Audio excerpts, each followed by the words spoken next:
Welcome to Switchtrack, a summer mini-series brought to you by the Mischief Movement podcast. These are the real-life stories of rebels who changed direction by choice or by force and found freedom on the other side. Because sometimes life plays a tune that doesn't quite fit, and the most powerful thing you can do is flip the track entirely. I'm your host, Zoe Greenhalf, disruptive coach, mindset mentor, and mischievous guide for quiet rebels and unconventional humans who are done settling and ready to redesign a life that actually fits. In this series, we're catching up with past guests who've dared to pivot, disrupt, and create something more aligned to who they really are. Short, snappy, and full of insight, each episode is a reminder that you're allowed to change, to evolve, and to burn the old script if it doesn't serve you anymore. So whether you're standing at a crossroads, itching for more, or quietly plotting your next move, this series is for you. Let's jump into today's Switchtrack story. This week, I am back with Kate Campbell, and we spoke on episode 44. So there's been a few since, and I think quite a lot has happened since we last spoke. So I'm really happy to have you back and find out what's been going on since we last spoke. You all right, Kate? How are you? I'm very well. It is lovely to be back, as always, chatting to you, Zoe. Oh, thank you. So where were you in life the last time that we spoke? If I remember correctly, I was running my own business and about to change the name, I think, to Wanderlust. Yep. So it was a business all about creative thinking. It had a lovely little membership called Wonder Club. Yeah, just injecting wonder, curiosity and creativity into people's lives because I thought and still feel that it's so vital for everybody, regardless of whether you believe you're creative or not.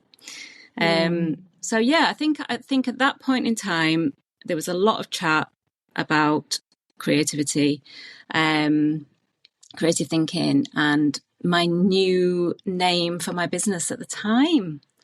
So yeah, it seems a long time ago though. Yeah, but there's already the hint there of change. So what did change and what made you take that leap? So I think probably maybe a year after the podcast, because that was March 2024. So yeah. March this year. Well, probably since the beginning of the year, I felt that it wasn't moving as fast as I kind of hoped or developing. You know, It was a lovely group. It was a lovely, the membership this is. It was a lovely, really lovely group of people. We got to about 36 people, I think, at its height. But I found it really hard to promote. And I think it's one of those things that people see it as not an essential. It's kind of a nice to have. Yeah. And almost that, not persuading people that it's essential, but getting people to realise that actually it could make a difference to their lives and their business. Is a really tricky thing to do when it's something that's so fun and so enjoyable. And so it was quite a hard slog, to be honest. I started doing workshops as well with businesses, creative thinking workshops, which was a lot of fun. But again, it was just really slow. And I think I also used to do styling work, and that had dried up as well. So it was all a bit... Everything was kind of going on a downward spiral instead of an upward spiral. Really hard. Yeah, and it was, and I don't think I realised. I think it was a very long drawn. There wasn't a curveball as such, you know, to the change. I think it was a long drawn out process, and then me kind of thinking, okay, what's actually happening here, or what's not happening that I would like to happen, and is there another possible direction that I might be happier going down? And being open to that possibility took a while, I think, because I worked for myself for like over 20 years, really. Wow. So because I've now employed, and that's a massive Yeah. Yeah. to be honest. And I guess you must have been in a place of, do I continue with this or do I stop it? But I'm still really passionate about it. So perhaps there's a side that's like, I don't want to let go, but something has to change. And so what happened? So, yeah, it was definitely that kind of thing. I still feel passionately about it, and desperately wanted it to work out. And that's why I thought I could do some styling work and I could do Wanderlust. But the styling work, photography in the world at the moment it's hard for anybody to get work in that area. So it was literally just one day I just thought, well, I'm just going to have a look at what jobs are out there. I never expected to really find anything. It was more of a task of like, well, I need to look to know that there isn't anything for me almost. Because skills and qualifications don't necessarily align into one strict. I know you're nodding, Zoe, we've had this conversation. Yeah. They don't really align into one, typical role that's generally advertised as a job. But yeah, just one day I thought, well, I may as well have a look. I may as well put the feelers out there and just see what's out there. Try, searching for various different terms, all kinds of things. But actually, on the first day that I did that, the job that I now have came up. Wow. Yeah, on the first day. So feels a bit like fate in that, it was meant to be. Yeah. And it was an unusual advert, which is perfect for me. And it was perfect for me. I was reading it thinking, yeah, that's me. Yeah. Oh, okay. Yeah, that's me as well. And literally ticked the majority of the boxes. So that day, actually, I didn't tell anybody that I'd seen the advert because it was a full-time job, out of the house, not working from home. And for me, that's obviously a massive change for me, but not just for me, for my whole family as well, not to have me around every day and the dog.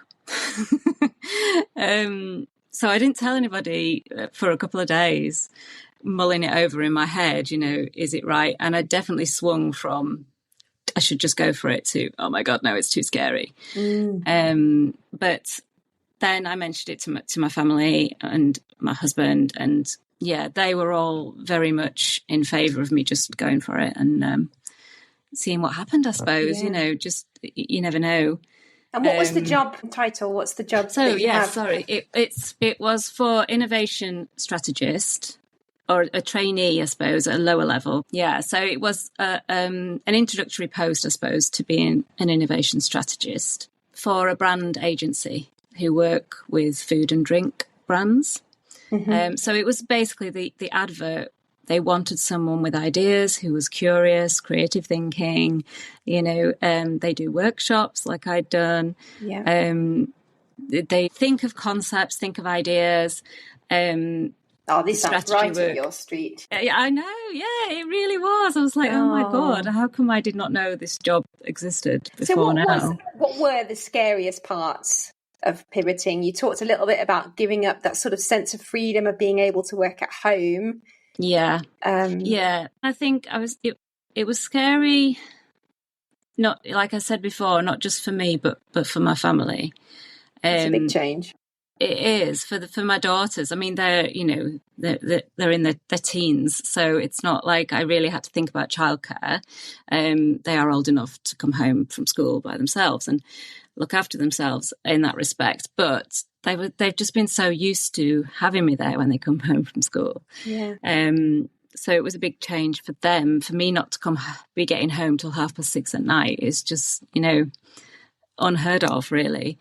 Yeah, so that was the scariest thing, the kind of change to our daily routines. I really craved as well, I think. I craved working in a team with other people, and to have a common goal.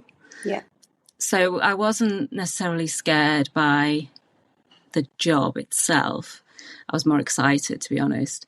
But just the change of lifestyle. Yeah. Was the scariest thing. I understand that. And what do you think has surprised you the most about life on the other side of this change? Whether it's Something positive or something negative? I was being surprised that I actually quite enjoy being out of the house more. I didn't expect to be honest. I mean, it's nice to have the odd day working from home. You know, it is nice, but I feel like I can really focus on what I'm doing more when I'm in the office with other people. It's nice to be with other people. Yeah, working from home sounds ideal, but every day, every week can be a lot. Exactly. Especially if you're the kind of person who can get distracted. And I'm talking about myself, not you. Yeah. But it's hard. Sure. It's hard there's sometimes. always other stuff to be thinking about, to be doing, and the kids get home at 3:00, which comes around so quickly, you know. So I've actually really appreciated the fact that I'm out of the house more than I'm in the house. I do appreciate the odd day when I work from home as well, you know. Also I think I have more energy, which is really surprising. But I think that's because I've sort of fulfilled something that maybe wasn't being fulfilled before. That makes sense. So I think that I mean, obviously there's still nights when I come home and I'm knackered. Yeah. But actually overall, when I get home at 6:30, I've got more energy than I probably did have at 6:30 when I was working from home. That's the thing, isn't it? That's the thing. And that's often what we end up sort of weighing up as well. It's you could be in a part-time job that's not fulfilling you and it feels like such a drag, but you're only working half as much. Yeah. Or you could be in a full-time job where you're completely engaged and energized by what you're doing. Yeah. And yes, you arrive home tired, but it's a different kind of thing. That is exactly right. I get that. And I guess finally, what would you say to someone who knows deep down that they need to change something but feel stuck or scared? And what comes to mind is that sense of sometimes you need to know when to quit something. You know, we get sort of taught, what's that saying? Quitters never win and winners never quit or something. But actually, you've got to know sometimes when you're backing the wrong horse or when it's not going the way you want to. That actually a change is necessary. And maybe that's against the grain of what everyone else is doing. I really feel, because it can be both ways. You know, I think there's a lot of people who are leaving work to be self-employed. Yes. And I've done it the other way, which I think thinking is probably more unusual. But either way, I've got to be different, haven't I? Of course. Either way, I think, you know, you could say just go for it, but I think that's not, it's easy to say and not easy to do. So my advice would probably be just to dip your toe in and see what's out there, like I did on that day when I just thought, I'm just going to look. I never envisaged that within maybe 3 weeks of that day when I found the job, I was actually starting the job. It was really, really quick. But I never thought that would happen. Yeah. But it just took that little, okay, well, I'll see what's out there. You know, just do that first step, I suppose, isn't it? To seeing what else it could be, how it could look. And then you might need, like I did, 2 days to get my head around that idea before you kind of voice it to the world. I love that. You're right, because sometimes we're just told to go for it and do the thing, and it's all very gung-ho, but we're not all built that way. And no, and it's such a huge, it can be such a huge change that it requires a bit more thought. Yes. Yeah, I think that's probably what I would say. Kate, thank you so much for coming back and sharing this update. It does feel like destiny. It does. That's very cool. We might need another update in another 3 months. Well, that's fine. We can do that. No, but it's, you know, it's really nice to hear, like you said, something that does go against the grain, because so many people are making that move into self-employment. And going the other way feels very unusual. And I think that's what makes your story particularly interesting. At the end of the day, you've got to just do what feels right for you, haven't you? At that moment as well. It might not be the thing forever, just as self-employment might not be the thing forever, or it might be just right for you in that particular moment. Exactly. Yeah. And I think, you want to be able to tick every single box. And sometimes some boxes are more important than others. And as long as you've got those important ones ticked, you can cope with not having the others. Yeah. Awesome. Kate, listen, I wish you all the best. And by the way, you didn't talk about this, but I know for a fact that you just got promoted. So congratulations. Oh, thank you. Let's catch up again and find out where your career goes next, because it's really fun. Always good to chat to you, Zoe. Bye. Thank you for listening to this summer mini-series. If you're already feeling that itch to pivot, or even just to pause and rethink, this is your reminder that you don't have to do it alone. Whether you're craving clarity, courage, or just someone to say you're not crazy for wanting more, I'm here for that. You can book a free call with me using the link in the show notes. No pressure, no expectation, just space to explore what's next for you. So stay rebellious, keep making mischief, and meet me back here next week for another episode of Switchtrack. Because changing course might just be the most powerful move you make.